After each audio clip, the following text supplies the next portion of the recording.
Salut, moi c'est Annick Monpetit. Je suis activatrice de progression entrepreneuriale chez Annick l'Activatrice. Donc, quelle est ma mission? J'accompagne les femmes entrepreneurs à transformer leur peur pour poser des actions alignées pour qu'elles puissent avoir du succès avec audace et confiance. Donc, mon sujet de prédilection, c'est vraiment la confiance. Donc, tout ce qui tourne autour du mindset, du discours intérieur, des croyances limitantes, de la zone de confort, comment l'élargir. Donc, ça, c'est vraiment ce que je fais avec mes clientes pour qu'elles puissent réussir avec audace et confiance. Donc, ce matin, je vous présente un webinaire sur comment garder le focus. Parce qu'on sait qu'en tant qu'entrepreneur, on est souvent très éparpillé. Et oui, ça peut jouer sur la confiance en soi. Donc, je voulais aborder ce sujet-là avec toi. Donc, pourquoi tu te sens éparpillé? Bien, premièrement, probablement que tu as beaucoup trop d'idées puis tu ne passes pas assez à l'action. Tu restes dans ta tête. Ça, c'est vraiment le syndrome là, de l'entrepreneur multipassionné, multipassionnel, passionnel, quel lapsus potentiel, beaucoup d'intérêts, beaucoup de projets, veut tout faire en même temps. Donc oui, c'est normal qu'on se sente éparpillé, donc on n'a pas de focus. Tu manques de clarté dans tes priorités. Hein? Tu sautes d'un projet à l'autre. Tu ne t'en commences un, tu ne le termines pas. Ah, là, tu as comme un intérêt ailleurs. Ah, tu vas aller commencer un autre projet. Donc, il manque un petit peu de clarté dans tes priorités. Tu as beaucoup de distractions. Hein? On sait, si tu es un entrepreneur en ligne, il y a des notifications, il y a les réseaux sociaux. Si tu travailles de chez toi, ben, il y a la famille, les animaux, les clients. Il y a beaucoup, beaucoup de distractions aussi qui peut faire que tu te sens éparpillé. Tu manques d'énergie mentale. Hein? À force de toujours être dans sa tête, puis de pas ruminer, mais d'avoir plein d'idées, puis de se pitcher un peu partout, ben oui, ça peut causer de la fatigue, du stress, puis une certaine charge mentale aussi. Et pourquoi tu te sens éparpillé? Parce que tu as plein de peurs cachées. La peur de l'échec, la peur du succès, oui, oui, ça existe, la peur du perfectionnisme. Donc, quand tu es vraiment dans tes peurs, c'est normal que ça t'empêche d'avancer. Donc, tu t'éparpilles pour aller faire d'autres choses que tu trouves plus aisées, plus confortables, puis tu procrastines là, sur les tâches qui sont moins fun ou qui font que tu es réticente à faire. Donc, un des trucs pour reprendre le focus, c'est vraiment de clarifier tes priorités. Donc, tu peux avoir des priorités quotidiennes, hebdomadaires, mensuelles, une ou l'autre, ou les trois. Donc, le matin, tu te dis, OK, c'est quoi mon action payante ou mes actions payantes de la journée? Et payante ici ne veut pas dire qu'il ramène du revenu financier nécessairement, mais ça peut être de contacter quelqu'un qui avait démontré un intérêt pour tes services ou tes produits. Ça peut être de faire une publication impactante. Ça peut être de faire une vidéo pour parler de toi, de tes services. Donc, une action payante qui devient la priorité de ta journée. Et tu peux planifier ta semaine comme ça pour tu sais, pas tout mettre dans la même journée. Là. Mettons que tu dis, moi, je me mets 3 priorités cette semaine, je les book dans mon agenda. Ça fait que déjà, ça va t'amener la structure, puis tu vas être un petit peu plus focusé sur, parce que tu vas savoir que c'est prioritaire, que ton entreprise a besoin de ça pour avancer, pour se propulser. Donc, tu identifies tes priorités de cette façon-là. Il y a aussi la méthode 1-3-5. Une grosse tâche que tu décortiques en 3 moyennes puis en 5 petites. Donc, admettons, par exemple, je veux faire un reel. Ça serait la grosse tâche. Les 3 moyennes, ben, ça serait de quoi je vais parler. Est-ce que je vais utiliser mon ordinateur? Est-ce que je vais utiliser mon téléphone? C'est quel moyen, quel support je vais utiliser? Puis, est-ce que je mets de la musique? Est-ce que je mets des sous-titres? Donc, tu sais, tu décortiques ta priorité comme ça. Puis moi, ce que j'aime beaucoup faire, que j'ai toujours fait, même en tant que salarié, c'est qu'à la fin de la journée, je planifie mon lendemain. Je regarde qu'est-ce que j'ai à mon agenda. Moi, je suis encore cahier papier et agenda électronique. Donc, je regarde mon agenda électronique. Dans mon cahier, je dis, OK, j'ai ça comme rendez-vous. Ça, c'est mes tâches que je voudrais faire. Donc, le lendemain matin, quand j'arrive devant mon ordinateur, ben, j'ai déjà ma journée de planifier. Ça me permet vraiment de focuser. Est-ce que je suis tout le temps full focus puis je déroge pas? Non. Mais au moins, ça me donne une certaine ligne directrice pour ma journée.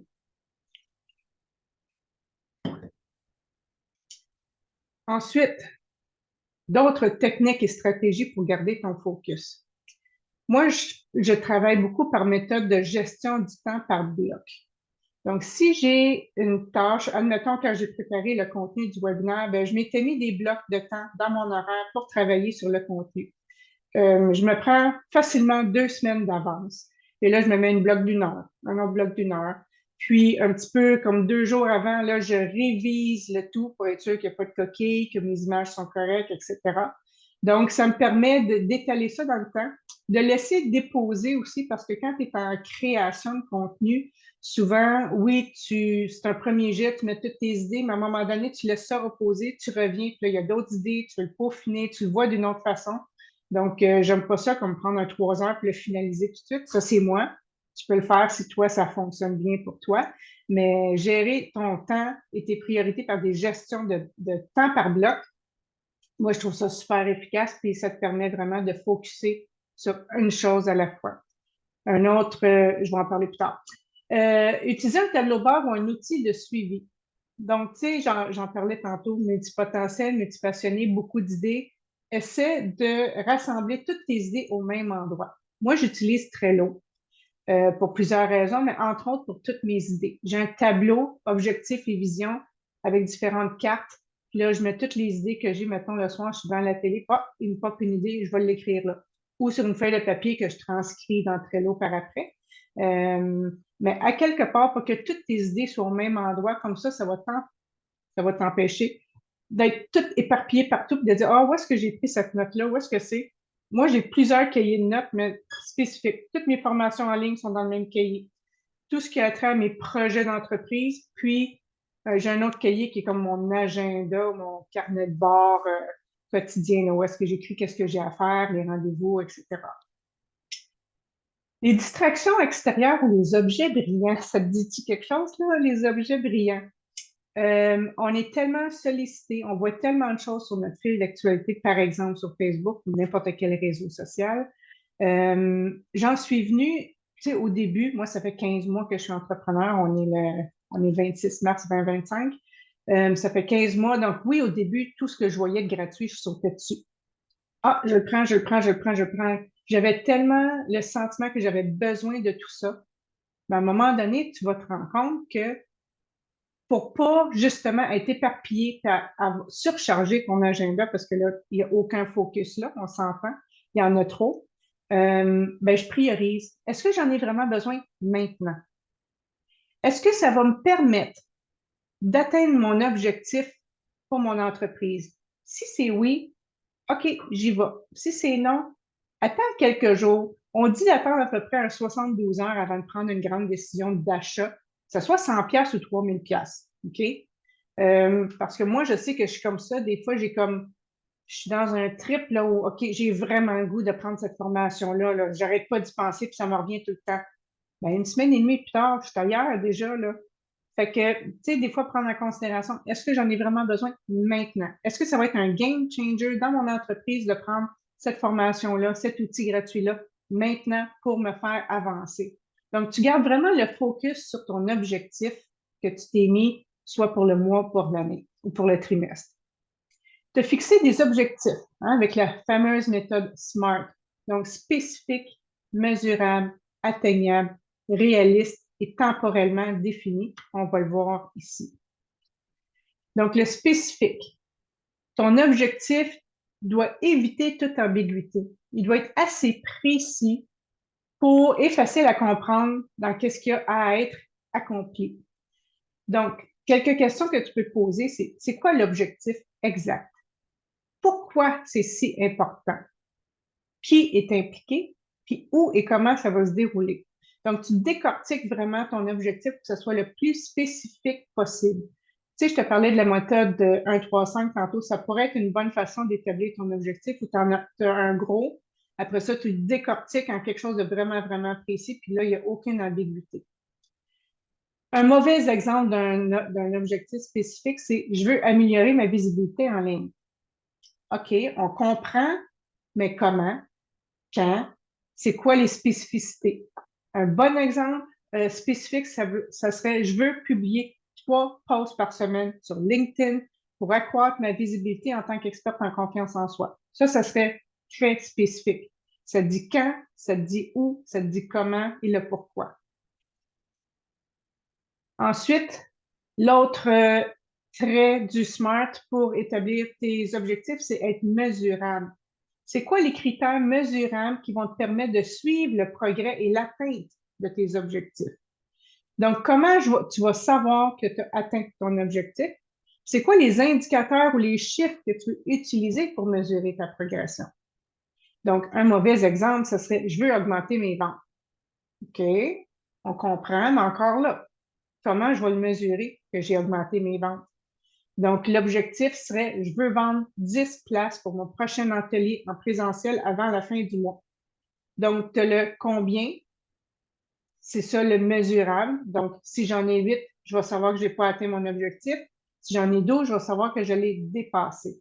Donc, de mettre des chiffres ou des indicateurs que toi, tu vas comprendre pour pouvoir mesurer le progrès ou l'atteinte de ton objectif. Ensuite, ton objectif doit être atteignable. Donc, oui, il peut être ambitieux, mais il doit être réaliste selon les ressources disponibles. Là, on parle de ressources en tant que temps, les ressources humaines, les ressources technologiques, les ressources, quelles que soient les ressources que tu as besoin pour cet objectif-là. Donc, c'est-tu un objectif qui est réalisable avec mes compétences et ressources actuelles? Est-ce que j'ai besoin d'acquérir des nouvelles connaissances? Est-ce que j'ai besoin de nouvelles ressources? Ça va te guider pour savoir si ton objectif que tu veux fixer est atteignable.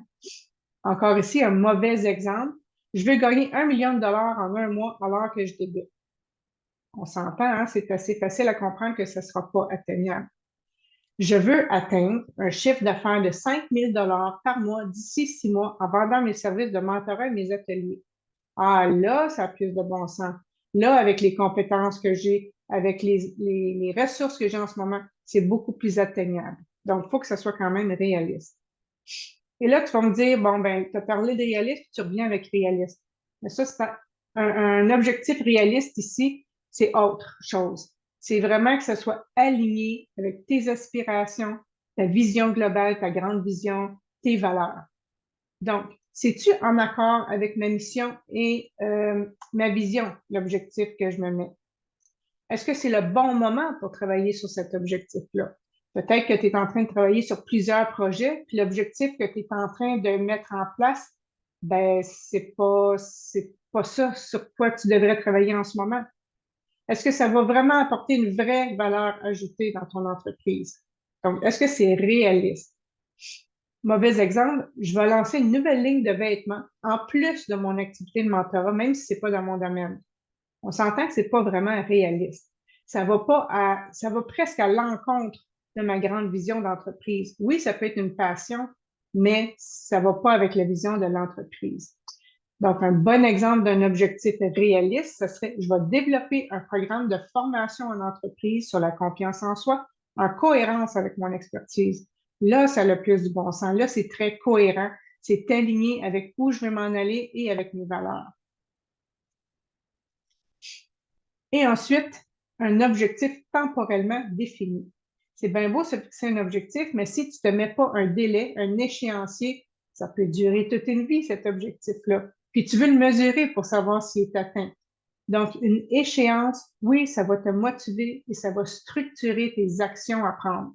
Donc, les questions que tu peux te poser quand tu fixes un objectif pour le T, le temporellement défini, c'est quoi la date limite que je veux atteindre cet objectif-là? C'est quoi les étapes intermédiaires que je dois respecter? Donc, le mauvais exemple, je veux écrire un livre. OK. Quand? Dans combien de temps? Je veux terminer le premier brouillon de mon livre d'ici le 30 juin 2025. Ah, là, je le sais dans le temps, j'ai tant de mois, je vais pouvoir planifier les différentes étapes pour me rendre là. Donc, ça, c'est la méthode SMART qu'on connaît pas mal tous pour fixer des objectifs, mais je voulais vraiment le décortiquer parce que c'est vraiment important pour que tu puisses garder ton focus, que tu puisses prendre les actions prioritaires, pas pour toi, pour ton entreprise. J'ouvre une parenthèse ici. Des fois, se fixer des objectifs, c'est pas évident. Tu sais, on a une vision, qu'est-ce qu'on veut faire, mais c'est pas toujours évident. Puis des fois, on se dit, on prend sur soi comme Annick, c'est quoi mes objectifs? Des fois, c'est plus difficile. Donc, des fois, il faut que tu mettes ton chapeau de chef d'entreprise, de CEO, de PDG, appelle-toi le titre que tu veux. Tu dis, OK, mon entreprise, là, qu'est-ce qu'elle a de besoin pour atteindre ma grande vision? Mon objectif que je me suis fixé, admettons, cette année, sur mon vision board. Là, c'est beaucoup plus facile. C'est plus, euh, pas objectif, mais je sais pas, le fait de prendre des décisions, de fixer des objectifs au nom de ton entreprise et non à ton nom, ça fait toute la différence. Essaye-le, tu vas voir qu'est-ce que je veux dire. Alors, on est toujours dans les techniques, les stratégies pour garder le focus. On parlait de distraction tantôt. Toutes les notifications qu'on peut recevoir sur notre téléphone. Donc, si tu veux vraiment focuser, tu t'es mis un bloc de temps, hein? J'avais parlé tantôt de travailler avec des blocs de temps. Ouvre pas ton Facebook, ouvre pas ton Insta, ouvre pas ton LinkedIn. Mets-toi en mode avion avec les notifications à off pour 1 heure pour que tu puisses vraiment focuser sur la tâche que tu as à faire. C'est pas naturel, hein? On est tellement sollicité, on est tellement bing, bing, bing partout des notifications. Ça risque d'être inconfortable au début, mais tu vas voir, c'est super efficace pour vraiment focuser puis terminer une tâche qu'on s'est dit qu'on allait faire. Donc, justement, tu regroupes ces tâches-là en blocs de temps, puis tu élimines les fausses urgences. C'est pas vrai que tout a besoin d'être fait maintenant. Tu sais, quand tu vas prioriser, il faut que tu tiennes compte aussi des délais, naturellement. Puis, il y a un exercice, puis je ne le connais pas par cœur le nom, mais tu sais, c'est urgent, important, très important. Je pourrais le retrouver, mais ça aussi, c'est une façon que tu peux mettre tes priorités aux bonnes places. Avoir une binôme entrepreneuriale, un partenaire d'engagement, appelle ça comme tu veux, une focus buddy ou un groupe de responsabilisation. Ça peut t'aider à garder le focus parce que tu as des comptes à rendre, entre guillemets. En tout cas, moi, j'en ai une, on se parle 2 fois par semaine officiellement, on s'écrit entre ça fait vraiment la différence. Si je dis à ma binôme, OK, ben là, aujourd'hui, cette semaine, je vais faire un reel. Ben là, si vendredi, je ne l'ai pas encore fait, elle ne l'a pas vu passer, quoi que ce soit, ben elle va être là, hey, tu l'as, tu fais, ah, c'est vrai. Fait que, tu sais, ça aide à se motiver.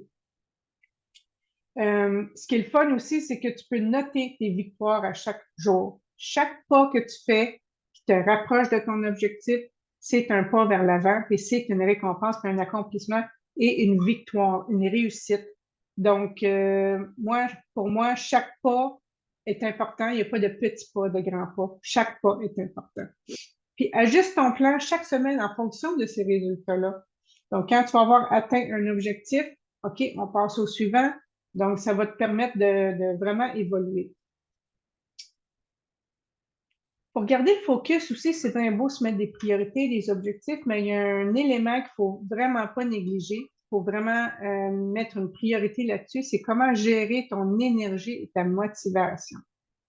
On s'entend qu'en tant qu'entrepreneur, on a plusieurs chapeaux à porter.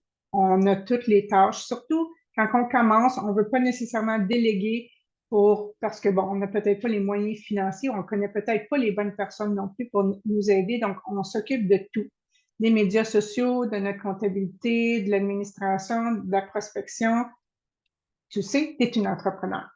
Donc, des trucs pour générer, pour générer de l'énergie, mais pour la gérer et gérer ta motivation, c'est vraiment de te mettre des routines ou des rituels pour garder le focus. Donc, par exemple, ça pourrait être à chaque matin, avant de t'asseoir devant ton ordi, tu regardes c'est quoi tes priorités de la journée, tous les matins. Peut-être que tu veux te faire des affirmations positives pour te booster dans ton énergie. Ça peut être une autre façon intéressante aussi. Un rituel, une routine que tu mets en place pour toi le matin. Ça peut être après le dîner, avant le dîner, ou que tu veux qui a le plus d'impact pour toi, finalement. Éviter l'épuisement mental parce que, on l'a dit tantôt, la plupart des entrepreneurs, on est des multipotentiels. On veut faire plusieurs choses à la fois, on a plusieurs projets. Donc, ça, c'est très épuisant mentalement parce que le hamster roule tout le temps ici, là. Donc, de porter une attention à ça. D'avoir une certaine discipline un équilibre entre discipline et flexibilité. Oui, on veut se discipliner à travailler X nombre d'heures par jour, mais il faut se garder flexible. Si à un moment donné, tu te rends compte qu'à 2 heures de l'après-midi, là, t'es pas très, très productif, ça avance pas tes affaires, ben, peut-être que tu as besoin d'un petit boost d'énergie. Va faire une sieste, va marcher dehors, fais autre chose pendant un certain temps, puis tu reviendras après. Tu vas être beaucoup plus efficace. Ton focus, ta concentration va être beaucoup plus présente que si tu essaies de lutter contre une certaine fatigue mentale. Et il y a la fameuse technique Pomodoro, tu as peut-être déjà entendu le terme. Donc, tu choisis une tâche précise, encore là, focus, focus, focus sur une de tes priorités. Tu te mets une minuterie, littéralement. 25 minutes de travail, tu prends 5 minutes de pause. Ou tu peux prendre 10 minutes à toutes les heures et demie. Arrange-le comme tu veux, qu'est-ce qui fonctionne pour toi, mais au moins tu sais que tu vas être focus pendant 25 minutes, puis après ça, tu vas te permettre une pause. Donc, ça augmente vraiment la concentration et la productivité. Puis une idée qui me vient en tête, c'est qu'on parlait de focus body, mais tu pourrais aussi faire du co-travail avec quelqu'un. Dire, OK, moi, j'ai vraiment, vraiment besoin de faire cette tâche-là. Je sais que je t'ai éparpillée, puis j'ai de la misère à me concentrer. Est-ce que tu accepterais de le faire avec moi? Tu fais un Zoom, comme là. La caméra est ouverte. Vous vous mettez une demi-heure. Chacune de votre côté, vous faites votre tâche prioritaire. Donc, tu fermes les notifications. Tu es vraiment focus. Pas que la personne va te surveiller puis elle va te regarder, mais tu sais que la caméra est ouverte. Fait que, en tout cas, tu prends ce temps-là vraiment pour focuser. Après ça, tu prends 5 minutes de pause. Vous pouvez jaser un peu. OK, on refait un bloc de 30 minutes. C'est vraiment efficace. Pour l'avoir déjà fait, là, tu sais, mettons, moi, j'avais choisi à un moment donné, OK, je fais ma tenue de livre, tu sais, je rentre toutes mes factures, etc. Ben, pendant cette heure et demie-là, ou ces 2 heures-là, j'ai réussi à tout faire. C'était fait. Canné, check. Fait que c'est vraiment, vraiment puissant, le co-travail. Les pièges à éviter pour garder le focus, pour pas avoir de focus, finalement, le perfectionnisme.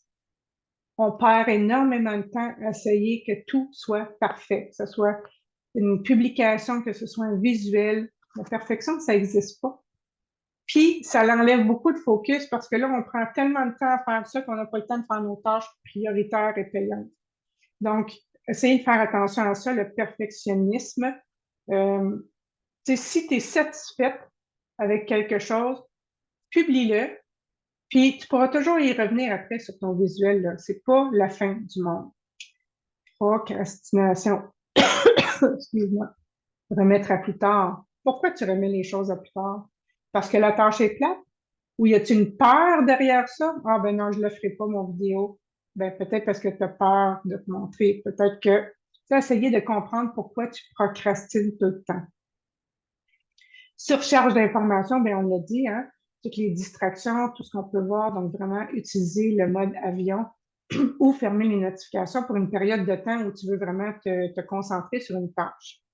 Dire oui à tout ce qui nous intéresse. J'en ai parlé un peu, les objets brillants, tout ce qui passe, tu dis oui, oui, oui. Puis à un moment donné, ton horaire, là, il n'y en a plus de place. Tu n'as même plus de place pour respirer. Là, ben, tu es tout éparpillé encore une fois. Donc, vraiment, vraiment de faire attention à ça, de prendre le temps avant de dire oui, impulsivement, de prendre le temps de réfléchir et de voir si ça vibre encore avec toi dans 2 jours ou 3 jours. D'autres pièges à éviter, ben, c'est de travailler sans objectif clair. Donc, tu sais, toujours commencer ta journée avec 3 tâches clés à accomplir ou 3 priorités, comme on l'a dit au début. Ça peut être 2, ça peut être une. Hein, c'est toi qui choisis. Le mythe du multitâche. On essaye de faire 2, 3 affaires en même temps, mais finalement, il n'y a rien de fini. Donc, vraiment de prendre une tâche, une chose à la fois, de la terminer, puis après ça, tu passes à la prochaine. Tu vas pouvoir faire des checks sur ta to-do list. Tu vas dire, ça va être beaucoup plus motivant pour toi parce que tu vas avoir dit, OK, ça, j'ai accompli ça, j'ai accompli ça, j'ai accompli ça, j'étais vraiment focus, ça fonctionne. Pas écouter ton énergie, ça aussi, c'est un piège, je viens juste d'en parler. Les tâches qui vont te demander le plus de ton attention, essaie de les fixer dans ton bloc de temps où tu as le plus d'énergie. Moi, je suis une fille matinale. Donc, c'est sûr que le matin, c'est là que je suis le plus remplie d'énergie ou est-ce que ma concentration est à son max. Fait que c'est là que je vais mettre toutes mes tâches qui me demandent plus de développer du contenu, de vraiment utiliser mon cerveau à 300%. Puis celles qui sont un petit peu plus, comme faire des visuels, c'est un petit peu plus relax, ben là, peut-être garder ça en fin d'après-midi quand je suis un petit peu moins pleine d'énergie, mais que je suis encore fonctionnelle. Donc, ça aussi, de cibler si c'est le soir, ça peut être le soir, le week-end, tu utilises ça selon ton énergie à toi. Donc, naturellement, les bénéfices de garder le focus, il y en a plein. Tu sais, ça garde une certaine, le flow, une certaine, un flow. Je pense que tu sais ce que ça veut dire, j'ai pas le mot français, désolé. Ça te permet de mettre tes priorités, de travailler sur tes priorités, d'être aligné avec vraiment ta grande vision, tes valeurs, tes aspirations. Ça va t'amener de la clarté aussi, de garder le focus parce que tu vas savoir quel est tel objectif que je voulais faire pour la semaine prochaine. OK, c'est fini. C'est clair. Puis en mettant des blocs de temps dans ton agenda aussi, c'est très, très clair. OK, je travaille le vendredi matin puis le mercredi après-midi sur telle tâche. OK, parfait. Focus. On vient de parler d'énergie, de motivation. Tu vas avoir des résultats plus rapidement aussi. Parce que si tu es focus, tu fais une tâche à la fois, tu vas avoir le temps de la terminer parce que tu ne seras pas dérangé par toutes les notifications et tout et tout. Donc, ça aussi, c'est super motivant d'avoir des résultats concrets d'une tâche accomplie. Tu vas atteindre tes objectifs, tu vas être concentré, tu vas être productif. Donc, le focus, c'est vraiment important. C'est difficile des fois à mettre en place, mais une fois que tu commence une journée, essaye-le, et vois qu'est-ce qu'il y en a. Donc, c'est tout ce que j'avais à dire sur ce sujet-là. Je veux juste te rappeler que j'ai différents coffrets d'accompagnement individuel selon tes besoins. Donc, j'ai du express, j'ai du moyen terme et du plus long terme. Et j'ai à la carte qui est des blocs de temps de 90 minutes pour vraiment focuser sur quelque chose de très spécifique. Et ben, je suis rejoignable sur Facebook majoritairement. Tu peux aller voir dans le plus mes événements. Donc, j'ai une masterclass interactive que je viens de lancer, audacieuse et confiante. Donc, je vais être dans 3 villes, Trois-Rivières, Pont-Rouge et dans la région de Québec dans les prochains mois. Tu peux prendre un appel de connexion avec moi pour mieux connaître mes services. Donc, tu peux m'écrire un courriel. Je suis aussi sur LinkedIn et Instagram, un peu moins présente, mais quand même présente. Mais Facebook, Messenger, c'est vraiment la meilleure façon pour connecter avec moi. Donc, je te remercie beaucoup de ton attention. Si tu as des questions, n'hésite pas à connecter avec moi. Et je te dis, garde le focus. Merci. Bye bye.